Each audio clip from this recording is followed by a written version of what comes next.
नमस्कार विद्यार्थियों, अपना भी टॉपिक चल रहा है महाराणा प्रताप। तो महाराणा प्रताप में हमने जहाँ तक जाना था आज हम उससे आगे जानेंगे। तो अभी महाराणा प्रताप के बारे में हम पढ़ रहे थे, तो इसमें हम हल्दी घाटी के युद्ध तक की घटनाओं को पढ़ चुके थे। कल की अपनी कक्षा में हमने हल्दी घाटी युद्ध से संबंधित संपूर्ण जानकारी जानी थी कि हल्दी घाटी का युद्ध कब हुआ, किसके मध्य हुआ, उस युद्ध में क्या क्या घटनाएं हुई। तो उस युद्ध से संबंधित समस्त बातें हम कल जान चुके थे। आज हम उससे आगे की जानकारी देखते हैं। तो आज का अपना जो टॉपिक है वो है इस महाराणा प्रताप के बारे में हम जान रहे थे। तो उसमें आज का अपना टॉपिक है हल्दी घाटी युद्ध के परिणाम। हल्दी घाटी का जो विश्व प्रसिद्ध या राजस्थान का इतिहास का एक बहुत ही महत्वपूर्ण युद्ध जो 18 जून 1576 को मुगल सेना, जिसका सेनापति मान सिंह और महाराणा प्रताप के बीच लड़ा गया, इस प्रसिद्ध युद्ध के परिणाम क्या निकले, उन परिणामों पर हम गौर करते हैं। तो परिणामों में हम देखते हैं कि ये युद्ध इतिहास का एक बहुत महत्वपूर्ण युद्ध है, लेकिन इस युद्ध के परिणामों पर जब नजर डालते हैं तो इस युद्ध के कोई स्पष्ट परिणाम नहीं निकल कर आते। यानी इस युद्ध को अनिर्णित युद्ध कहा गया। बहुत सारे इतिहासकारक इस युद्ध के बारे में कहते हैं कि हल्दी घाटी का युद्ध इतना प्रसिद्ध था, इतना महत्वपूर्ण था, जिसके उद्देश्य बहुत बड़े बड़े थे, लेकिन इस युद्ध के जो परिणाम है वो साफ नहीं है। यानी इस युद्ध को एक अनिर्णित युद्ध बताया गया। यानी कौन सफल हुआ, कौन असफल हुआ, इसके बारे में कोई स्पष्ट जानकारी या स्पष्ट परिणाम निकलकर सामने नहीं आए। लेकिन फिर भी हम इसके परिणामों पर एक बार गौर करते हैं। तो हल्दी घाटी युद्ध के जो परिणाम है इसके बारे में इतिहासकारों के दो मत हैं। जो मुस्लिम इतिहासकारक हैं उन्होंने तो इस युद्ध में अकबर ने ही सेना भेजी थी मान सिंह के नेतृत्व में महाराणा प्रताप के विरुद्ध। तो मुस्लिम इतिहासकारक तो इस युद्ध में अकबर को विजेता बताते हैं और महाराणा प्रताप की हार बताते हैं। जबकि भारत के जो इतिहासकारक हैं, जो हिंदू इतिहासकारक हैं, भारतीय इतिहासकारक, वो इस युद्ध में महाराणा प्रताप को विजय बताते हैं। तो इतिहासकारों में इस युद्ध के परिणामों को लेकर काफी मतविभेद है। कुछ इतिहासकारक इसमें अकबर को विजय बताते हैं तो कुछ महाराणा प्रताप को विजय बताते हैं। अब हम अपने खुद के विवेक से एक बार देखते हैं। तो मुस्लिम इतिहासकारों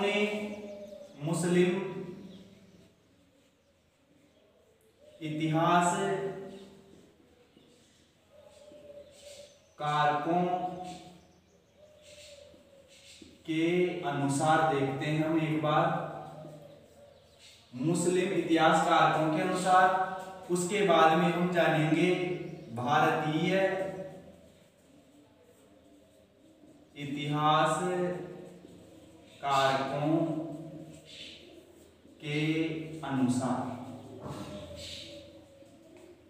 तो देखो, पहले एक बार हम मुस्लिम इतिहासकारों के अनुसार जान लेते हैं इस युद्ध के परिणाम।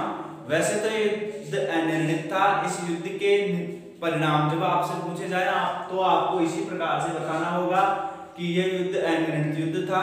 इस युद्ध के परिणाम स्पष्ट रूप से सामने नहीं आते हैं। मुस्लिम इतिहासकारों की दृष्टि से हम देखते हैं तो इसमें अकबर को सफल बताया गया, जबकि हिंदू या भारतीय इतिहासकारों के अनुसार देखते हैं तो इसमें प्रताप को सफल बताया गया।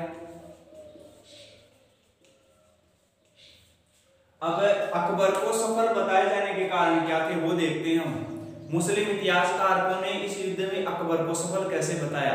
तो इसमें आप ध्यान रखें कि ये युद्ध लड़ा गया।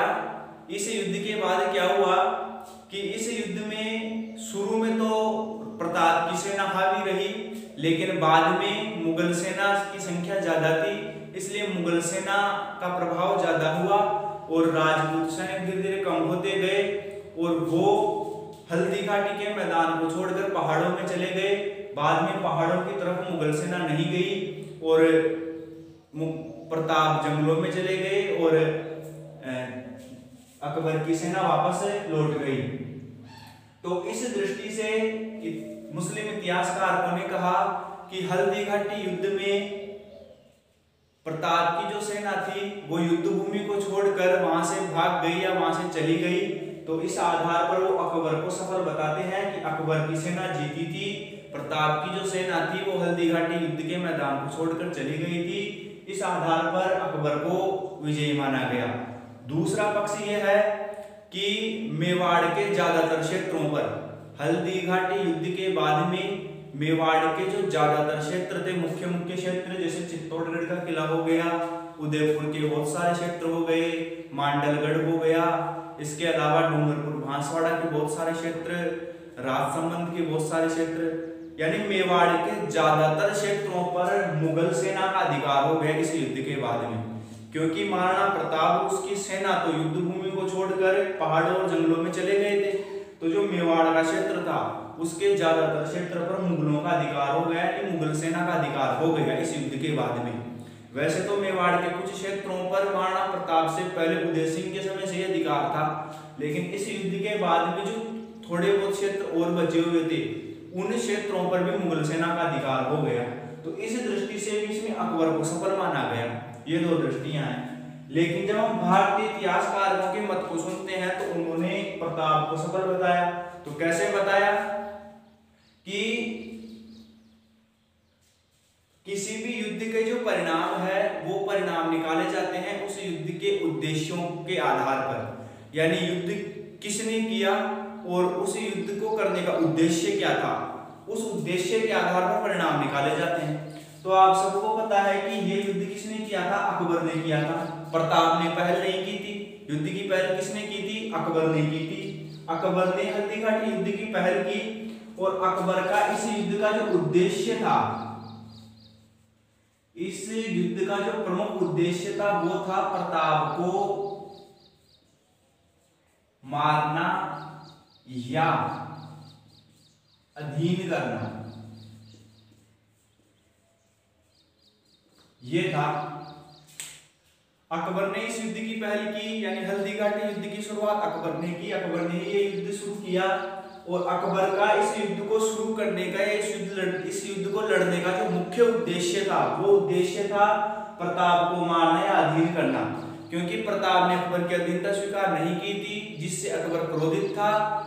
अकबर ने मान सिंह को यही कहकर भेजा था कि या तो प्रताप को बंदी बनाना जिससे मैं उसको अपने अधीन कर सकूं, या फिर वो युद्ध भूमि में मारा जाए, तब तो मेरे इस युद्ध का मतलब है, नहीं तो कोई मतलब नहीं, मैं ये युद्ध कर ही इसीलिए रहा हूं। तो अकबर का जो उद्देश्य था वो ये था। इस उद्देश्य की पूर्ति करने के लिए ही अकबर ने प्रताप के खिलाफ युद्ध लड़ा था। अब हम जब युद्ध के परिणाम देखते हैं तो आप सबको पता है कि मान सिंह और पूरी मुगल सेना इस युद्ध में प्रताप को नहीं मार पाई थी। वो बिल्कुल सुरक्षित स्थान पर पहुंच गए थे और आगे लंबे समय तक बाद में उन्होंने राज किया था। तो प्रताप ना तो इस युद्ध में मारा गया और ना ही वो मुगल सेना द्वारा बंदी बनाया गया, यानी अकबर के अधीन वो नहीं हुआ। तो इस उद्देश्य की दृष्टि से यदि परिणाम निकाले जाते हैं तो परिणाम किसके पक्ष में आते हैं, प्रताप के पक्ष में। यानी अकबर अपने उद्देश्य में बिल्कुल भी सफल नहीं हुआ और ये बात बिल्कुल सत्य है। युद्ध के जो परिणाम हैं वो उद्देश्य के आधार पर निकाले जाते हैं। तो उद्देश्य के आधार पर इसके परिणाम निकाले जाएं तो इसमें यही होगा कि इस युद्ध में प्रताप ही सफल है, क्योंकि प्रताप की सेना काफी छोटी थी और उधर मुगल सेना बड़ी भी थी, अस्त्र शस्त्रों से सुसज्जित भी थी। इतना सब कुछ होते हुए भी अकबर की सेना ने या मुगल सेना ने ना तो प्रताप को बंदी बनाया और ना ही वो उसको पकड़ने में या उसको मारने में सफल हुए थे। इस दृष्टि से इस युद्ध में इतनी कमजोर स्थिति होते हुए भी मुगल सेना को टक्कर दी और उससे अपनी रक्षा की और अन्य राजपूत सैनिकों की भी रक्षा की। इस दृष्टि से इस युद्ध में प्रताप को विजयी माना गया है। दूसरा पक्ष हम देखें तो मेवाड़ के कुछ क्षेत्र अभी भी प्रताप के अधीन थे, यानी संपूर्ण मेवाड़ अकबर के अधीन नहीं हुआ। हालांकि ज्यादातर क्षेत्रों पर अकबर या मुगल सेना का अधिकार हो गया, लेकिन फिर भी मेवाड़ के बहुत सारे क्षेत्र, जैसे कि मेवाड़ का सबसे एक महत्वपूर्ण किला है कुंभलगढ़ का किला। चित्तौड़गढ़ का किला तो मुगलों के अधीन हो गया था, लेकिन जो महत्वपूर्ण चित्तौड़गढ़ के बाद में जो दूसरा महत्वपूर्ण किला है वो है कुंभलगढ़ का किला, जो राज संबंध में है। उस कुंभलगढ़ के इतने महत्वपूर्ण किले पर अभी भी प्रताप का अधिकार था।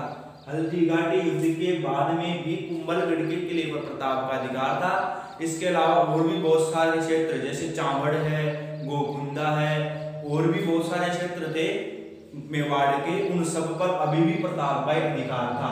तो इस दृष्टि से भी हम कह सकते हैं कि मेवाड़ के संपूर्ण क्षेत्र पर मुगलों का अधिकार नहीं हुआ, बहुत सारे क्षेत्रों पर अभी भी प्रताप का अधिकार था, तो प्रताप को सफल माना गया। तीसरा पक्ष हम देखते हैं कि राजपूत सेना संख्या में काफी कम थी, आधी ही थी मुगल सेना की। फिर भी मुगल सेना, चलो प्रताप को तो हम मान लेते हैं कि प्रताप तो वहां से निकल गए और बच गए, लेकिन मुगल सेना तो पहाड़ों में थी, उस राजपूत सेना तो पहाड़ों में थी, उस राजपूत सेना को भी मुगल सेना ने नहीं मारा। यानी प्रताप के अलावा भी हम यदि प्रताप की सेना की तरफ देखें तो अभी भी प्रताप की बहुत बड़ी सेना थी।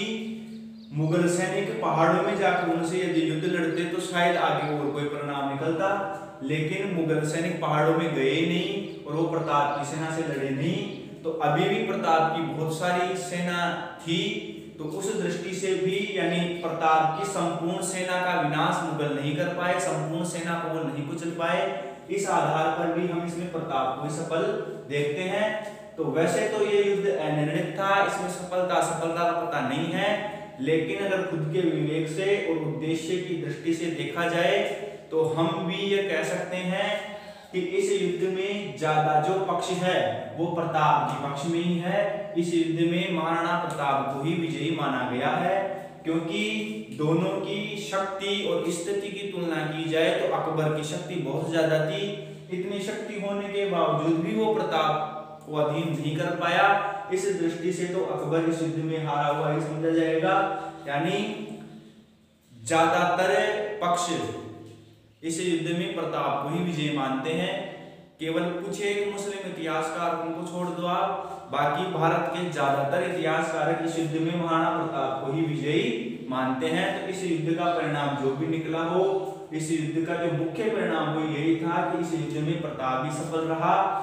इस युद्ध के बाद क्या हुआ, राजपूत सेना पहाड़ों में चली गई, मुगल सेना ने उसका पीछा नहीं किया, जिसके 3 कारण हमने कल जान लिए थे। 3 कारण थे जिसकी वजह से मुगल सेना ने राजपूत सेना का पीछा नहीं किया और वो वापस दिल्ली लौट गए। बाद में मान सिंह और आजम खां को अकबर ने भला बुरा भी कहा, उनको दरबार में आने पर पाबंदी लगा दी, ऐसा कुछ हुआ। इधर प्रताप घायल अवस्था में जंगलों में चले गए। बाद में मुगल सेना दोबारा आई, वो प्रताप को ढूंढती रही, लेकिन प्रताप को कहीं नहीं मिले। प्रताप बहुत दिनों तक जंगलों और पहाड़ों में ही अपना जीवन व्यतीत किया। बहुत दिनों तक वो भूखे प्यासे रहे, घास की रोटियां खाना, जमीन के ऊपर सोना, घास के बिछौनों पर सोना, इस प्रकार के कार्य प्रताप ने किए थे, लेकिन वो किसी भी प्रकार से मुगलों के अधीन नहीं हुए। कुछ महीनों तक तो वो जंगलों और पहाड़ों में अपना जीवन व्यतीत किया, बहुत सारी समस्याओं उठाकर। उसके बाद में वो अपने सैनिकों से मिले। सैनिकों से मिलने के बाद में वो जंगलों और पहाड़ों को छोड़कर उदयपुर में एक प्रसिद्ध स्थान है चावड़, वहां चावड़ में चले गए और चावड़ में जाकर चावड़ को उन्होंने अपनी दोबारा से राजधानी बनाया। कुछ महीनों जंगलों और पहाड़ों में कठिन जीवन व्यतीत करने के बाद में अपने सैनिकों से मिलकर महाराणा प्रताप चावड़ में चले गए और चावड़ को उन्होंने अपनी राजधानी बनाया। तो ये बात आप ध्यान रखना, हल्दी घाटी युद्ध के बाद में प्रताप हार नहीं माने थे किसी भी दृष्टि से, वो दोबारा से तमाम समस्याएं और कठिनाइयां उठाते हुए भी अपनी सेना को वापस से तैयार कर रहे थे और चावड़ चले गए।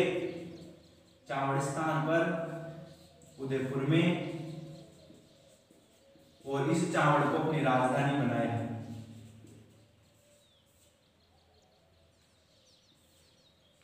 तो महाराणा प्रताप इस युद्ध के बाद में चावड़ पहुंचे और चावड़ को अपनी राजधानी बनाया और वापस से वो चावड़ में राज करने लग गए। ये जानकारी अकबर को भी पता थी कि महाराणा प्रताप चावड़ में है, चावड़ से राज चला रहे हैं। चावड़ में अपनी राजधानी बनाकर प्रताप अपने राज को वापस शुरू करने लग गए, लेकिन अकबर फिर भी महाराणा प्रताप को अधीन नहीं कर पाया, उसको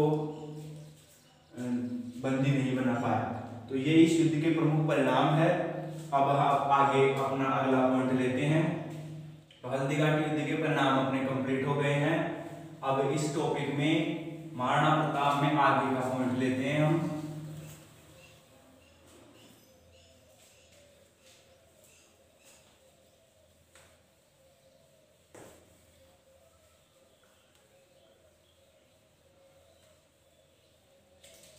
आगे का पॉइंट है अपना हल्दी घाटी युद्ध के परिणामों के बाद में आगे का पॉइंट है शाहबाज खां। शाहबाज खां के अभियान।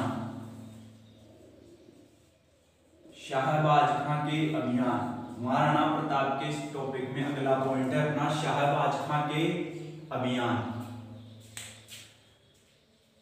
हल्दी घाटी युद्ध के बाद में भी जब अकबर महाराणा प्रताप को अधीन नहीं कर पाया, उसको मार नहीं पाया, उसके बाद में भी अकबर शांत नहीं बैठा।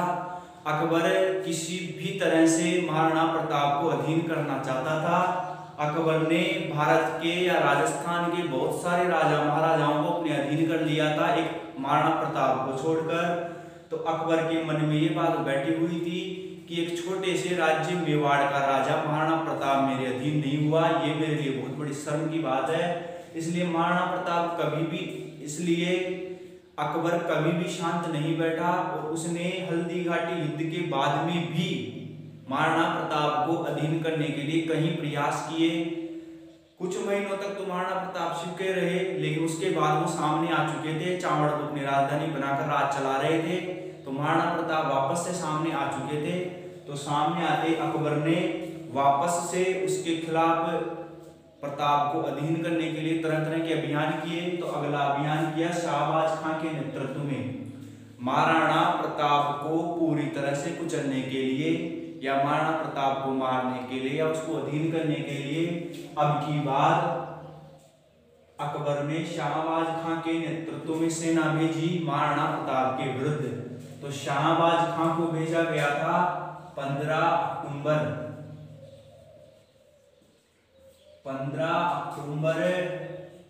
1577 को शाहबाज खां के नेतृत्व में महाराणा प्रताप के खिलाफ वापस से सेना भेजी। तो शाहबाज खां ने 3 बार प्रताप से युद्ध किए। भाई शाहबाज खां को भेजा अकबर ने महाराणा प्रताप को मारने के लिए या उसको पूरी तरह से कुचलने के लिए। तो शाहबाज खां ने महाराणा प्रताप के खिलाफ 3 बार प्रताप से युद्ध किए, महाराणा प्रताप को बंदी बनाने के लिए या अधीन करने के लिए। लेकिन तीनों बार ही शाहबाज खां हार गया महाराणा प्रताप से। शाहबाज खां ने मुगल सेना की मदद से 3 बार महाराणा प्रताप को अधीन करने के लिए या उसको कुचलने का प्रयास किया, लेकिन हर बार शाहबाज खां हार जाता था। तीनों बार ही वो हार गया। शाहबाज खां ने जो पहला आक्रमण किया था महाराणा प्रताप पर, वो पहला आक्रमण किया था 15 अक्टूबर 1577 को। कहाँ किया था इसने? कुंभलगढ़ के किले पर। उस समय महाराणा प्रताप कुंभलगढ़ के किले में था। कुंभलगढ़ का किला। तो शाहबाज खां ने जो पहला अभियान किया अपना 3 बार युद्ध किए। पहले की बात कर रहे हैं हम, पहला अभियान 15 अक्टूबर 1577 को किया। यह अभियान किया कुंभलगढ़ के किले पर। महाराणा प्रताप कुंभलगढ़ के किले में थे। तो शाहबाज खां ने कुंभलगढ़ के किले को घेर लिया और प्रताप के खिलाफ युद्ध छेड़ दिया। लेकिन प्रताप की कूटनीतिक कुशलता की वजह से इस युद्ध में शाहबाज खां को हार का मुंह देखना पड़ा। प्रताप बिल्कुल सुरक्षित रहा और कुंभलगढ़ के किले को जीतने में शाहबाज खां पूर्णतः विफल रहा। उसके बाद उसने 2 बार प्रयास और किए, लेकिन हर बार वो असफल ही हुआ और असफल होकर वापस वो दिल्ली में अकबर के पास लौट गया। उसके लौटने के बाद में कुंभलगढ़ अभी भी पूर्ण रूप से सुरक्षित था। तो महाराणा प्रताप ने क्या किया? कुंभलगढ़ की जिम्मेदारी कुंभलगढ़ की जिम्मेदारी सौंपी भाण सोनगरा को। अखेराज सोनगरा पाली का राजा था, अखेराज सोनगरा, उसका पुत्र था भाण सोनगरा। इस भाण सोनगरा को कुंभलगढ़ के किले की जिम्मेदारी सौंपी। ये 3 बार हार गया, हारने के बाद दिल्ली चला गया। उसके बाद की बात है, उसके बाद प्रताप ने कुंभलगढ़ किले की जिम्मेदारी भाण सोनगरा को सौंपी और खुद प्रताप यानी भाण सोनगरा को कह दिया कि कुंभलगढ़ की रखवाली तू करना, मैं थोड़ा अन्य योजना बनाने के लिए दूसरी जगह जाता हूँ। तो महाराणा प्रताप कुंभलगढ़ से चला गया, कहां पर, ईडर की तरफ आ गया। ईडर गुजरात की तरफ क्षेत्र है ये ईडर। महाराणा प्रताप ईडर की तरफ आ गया।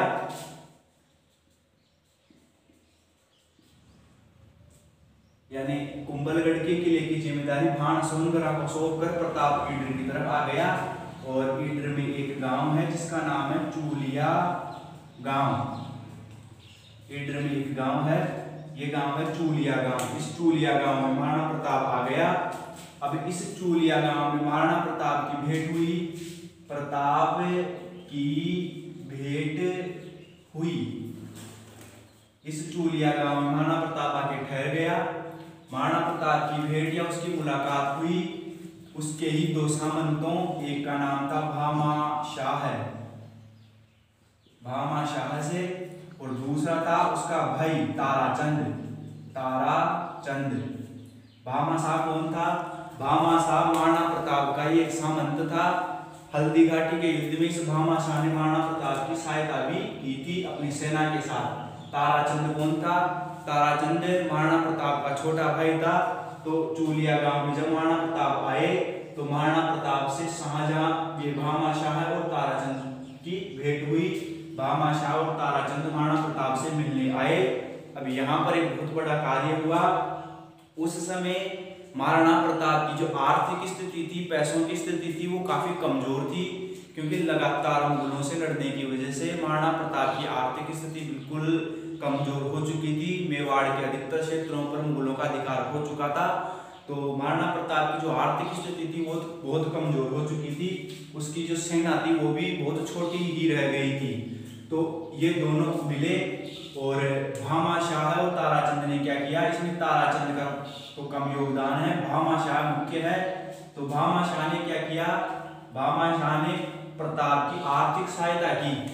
भामा शाह प्रताप से मिले और भामा शाह ने प्रताप को कहा कि आपको मैं अपनी संपूर्ण संपत्ति देता हूं, आप मेरी संपत्ति का प्रयोग करके वापस से अपनी स्थिति को मजबूत करो, अपनी सेना का पुनर्गठन करो। तो भामा शाह ने प्रताप की आर्थिक मदद की, आर्थिक मदद की। भामा शाह ने प्रताप की आर्थिक मदद की इस चूलिया गांव में मिलकर। तो आर्थिक मदद कैसे की? 25 लाख रुपए दिए, 25 लाख तो रुपए दिए महाराणा प्रताप को, और 20,000 सोने चांदी की असरफियां दी, सोने चांदी की असरफियां।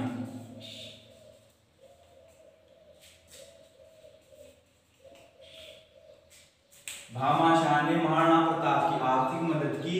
आर्थिक मदद में उसने 25 लाख रुपए महाराणा प्रताप को दिए और 20,000 सोने चांदी की असरफियां दी। तो उस समय 25 लाख मतलब आज के समय के 25 करोड़, यानी भामा शाह ने महाराणा प्रताप की आर्थिक मदद की, 25 लाख रुपए और 20,000 सोने चांदी की असरफियां महाराणा प्रताप को भेंट की। इतनी बड़ी आर्थिक मदद मिलने के बाद में प्रताप चावड़े में गए और अपनी राजधानी का सही ढंग से विकास किया और वापस से अपनी सेना का पुनर्गठन किया महाराणा प्रताप ने। भामा शाह की मदद मिलने के बाद में इस मदद के लिए स्वयं प्रताप ने नहीं कहा था। प्रताप ने तो शुरू में भामा शाह को मनाही किया कि इस प्रकार की मदद मैं नहीं ले सकता, लेकिन भामा शाह ने स्वामी भक्ति दिखाई और भामा शाह ने अपनी संपूर्ण संपत्ति, अपनी जो भी संपत्ति थी वो संपूर्ण संपत्ति महाराणा प्रताप को भेंट कर दी। महाराणा प्रताप को ये सब चीजें भेंट की गई। इन सब चीजों के मिलते ही महाराणा प्रताप की आर्थिक स्थिति अच्छी हुई। प्रताप ने वापस से अपनी सेना का पुनर्गठन किया, अपनी राजधानी का वापस से विकास किया। तो ताराचंद का नाम बहुत उल्लेखनीय है। भामा शाह का नाम भारतीय इतिहास में बहुत ही उल्लेखनीय है, एक दानी पुरुष के रूप में। राजस्थान के दानी व्यक्तियों में भामा शाह का नाम बहुत ही प्रमुखता से लिया जाता है। भामा शाह ने एक समय यानी कठिन समय में महाराणा प्रताप की आर्थिक मदद की। इस वजह से भामा शाह का नाम भारतीय इतिहास में दानी पुरुषों में बहुत प्रमुखता से लिया जाता है।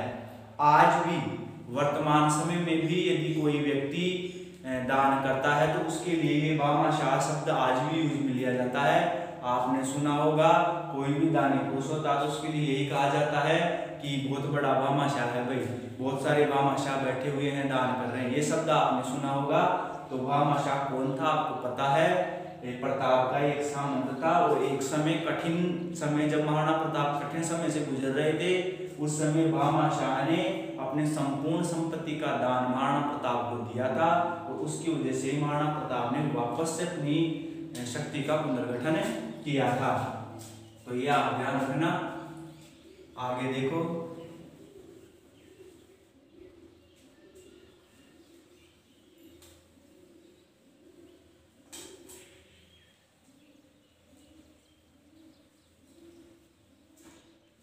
महाराणा प्रताप की आर्थिक मदद मिलते ही महाराणा प्रताप ने वापस से अपनी सेना का पुनर्गठन किया, यानी उसकी जो सेना काफी छोटी हो चुकी थी वापस से सैनिकों को तैयार किया। अन्य जो भील और आदिवासी व्यक्ति थे उनको प्रशिक्षण देकर अपनी सेना में शामिल किया और अपनी सेना को वापस से बड़ी कर लिया। चावड़ जो अपनी राजधानी थी उस राजधानी को वापस से उस राजधानी का विकास किया और अस्त्र शस्त्र खरीद कर वापस से अपनी सेना की स्थिति को महाराणा प्रताप ने मजबूत कर लिया।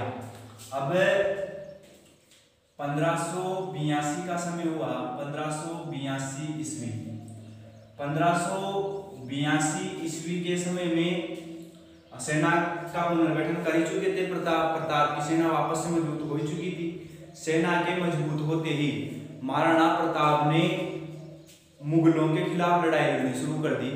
महाराणा प्रताप ने वचन लिया हुआ था कि मैं अपने जीते ही मेवाड़ को अधीन नहीं होने दूंगा। अब हल्दी घाटी के युद्ध के दौरान मेवाड़ के बहुत सारे क्षेत्रों पर मुगलों का अधिकार हो गया था। तो पहले तो स्थिति कमजोर थी इसलिए महाराणा प्रताप कुछ नहीं कर पाया, लेकिन भामा शाह की मदद मिलते ही महाराणा प्रताप की स्थिति अच्छी हो गई। उसने सेना को दोबारा तैयार कर लिया। सेना का पुनर्गठन होते ही प्रताप ने जिन जिन क्षेत्रों पर मुगलों ने अधिकार कर रखा था उन क्षेत्रों को वापस से जीतना शुरू कर दिया। यानी अपनी सेना की मदद से प्रताप ने जिन जिन मेवाड़ के क्षेत्रों पर अधिकार किया हुआ था उन पर अपना थाने बनाए हुए थे, उन सभी क्षेत्रों पर प्रताप अपनी सेना की मदद से वापस अधिकार करता जा रहा था। तो मुगलों का एक प्रमुख क्षेत्र था दिवेर। तो 1582 ईस्वी में दिवेर नाम का स्थान है। दिवेर ये स्थान है राजसमंद में। दिवेर नाम का स्थान है राजसमंद में। ये दिवेर पहले मेवाड़ के ही अधीन था, लेकिन इस दिवेर पर मुगलों का अधिकार हो गया था और मुगल सैनिक इस पर अधिकार करके हक जमाए हुए थे। तो 1582 में महाराणा प्रताप ने सेना भेजी दिवेर की तरफ, दिवेर को जीतने के लिए। और सेना का सेनापति किसको बनाया? स्वयं प्रताप नहीं गया, इसमें सेनापति बनाकर किसको भेजा? अमर सिंह को। अमर सिंह को सेनापति बनाकर भेजा गया। अमर सिंह पुत्र था महाराणा प्रताप का, महाराणा प्रताप का पुत्र था, महाराणा प्रताप का पुत्र था अमर सिंह। यानी अपने पुत्र अमर सिंह को एक बड़ी सेना दी, उसको सेनापति बनाया अमर सिंह को, और अमर सिंह को कहां भेज दिया? दिवेर को जीतने के लिए। दिवेर पर मुगलों का अधिकार हो चुका था, तो दिवेर के किले को जीतने के लिए अमर सिंह के नेतृत्व में एक सेना भेजी। अब उधर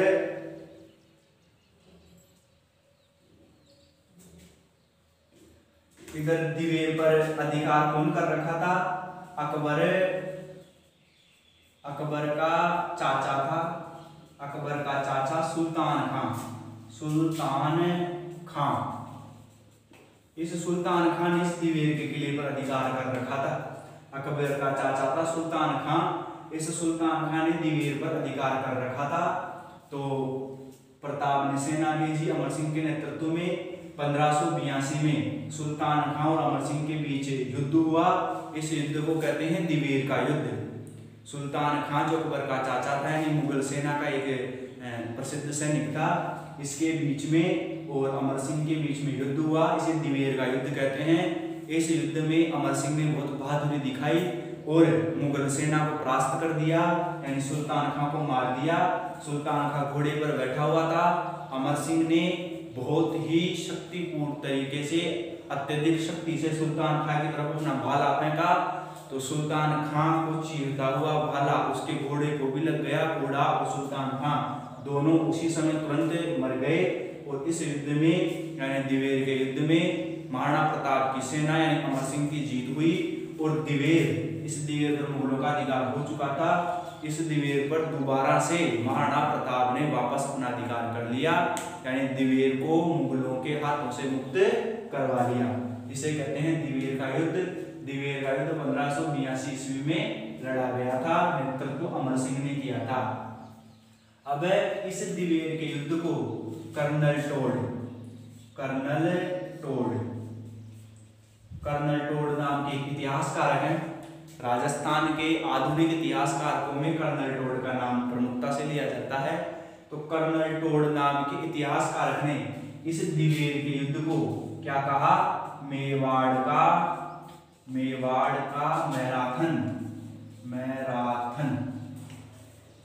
मैराथन किसको कहा? दिवेर के युद्ध को। कर्नल टोड ने दिवेर के युद्ध को क्या कहा? मेवाड़ का मैराथन का मतलब क्या होता है? बहुत बड़ी संख्या में जब कोई व्यक्ति दौड़ते हैं तो उसको कहते हैं मैराथन। तो इस युद्ध में क्या हुआ? इस युद्ध में राजपूत सेना से हार कर मुगल सेना बड़ी संख्या में दौड़ी, यानी दिवेर को छोड़कर भाग गई। इस आधार पर कर्नल टोड ने इसे मेवाड़ का मैराथन कहा है, दिवेर के युद्ध को, जो 1582 में हुआ। यानी दिवेर जो मुगलों के अधीन था, इस पर दोबारा से महाराणा प्रताप ने अधिकार कर लिया।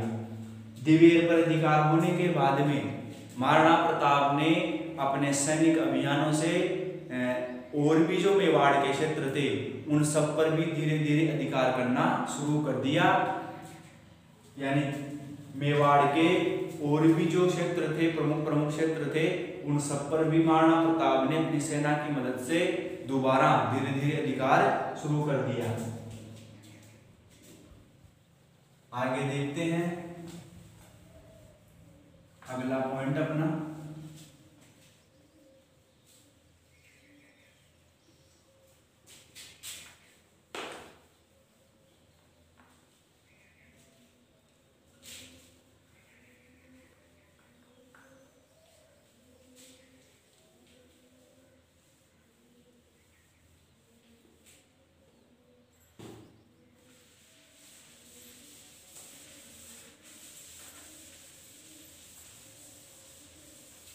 अगला पॉइंट है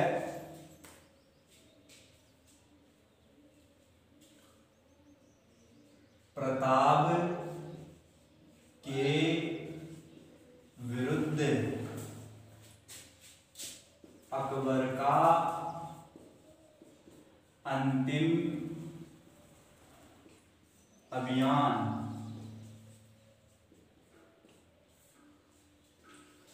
अब पॉइंट है अपना प्रताप के विरुद्ध अकबर का अंतिम अभियान।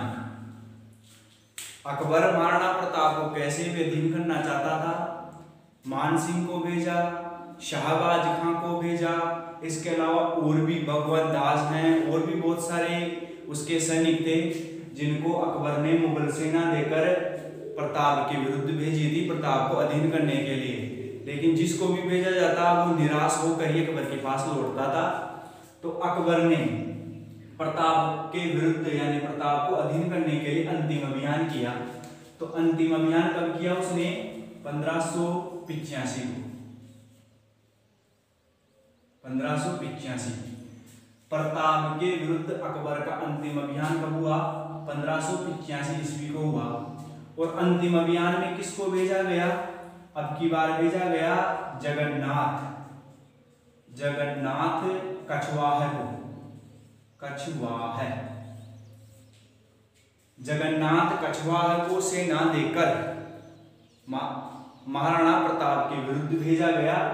तो ये अकबर द्वारा प्रताप के विरुद्ध किया गया अंतिम अभियान था, अंतिम प्रयास, प्रताप को अधीन करने का अंतिम प्रयास या अंतिम अभियान 1582 ईस्वी को किया। अब की बार किसको भेजा गया? जगन्नाथ कछवाह को भेजा गया। जगन्नाथ कछवाह कौन था? आमेर, जयपुर में है, आमेर के शासक, आमेर का शासक था भारमल।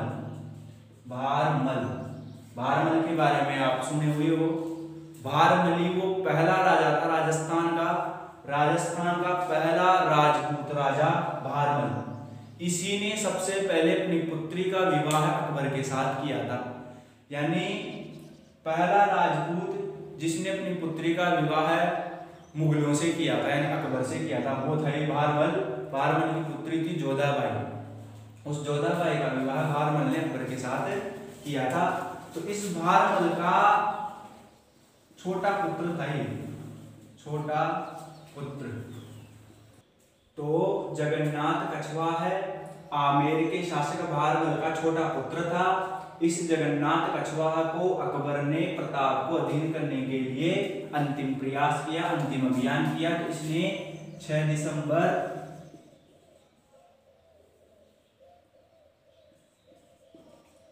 1585 को प्रताप के साथ युद्ध किया।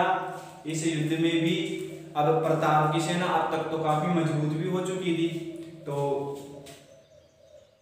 ये जगन्नाथ कछवाह भी प्रताप को अधीन करने में असफल ही हुआ, यानी ये भी हार गया और ये भी हार कर वापस अकबर के पास लौट गया। तो अकबर ने जो अंतिम प्रयास किया था प्रताप को अधीन करने का, वो प्रयास भी उसका असफल हुआ। जगन्नाथ कछवाह को उसने बड़ी उम्मीद के साथ भेजा कि वो प्रताप को अधीन करेगा, लेकिन जगन्नाथ कछवाह भी 6 दिसंबर 1585 को प्रताप से हार कर असफल होकर वापस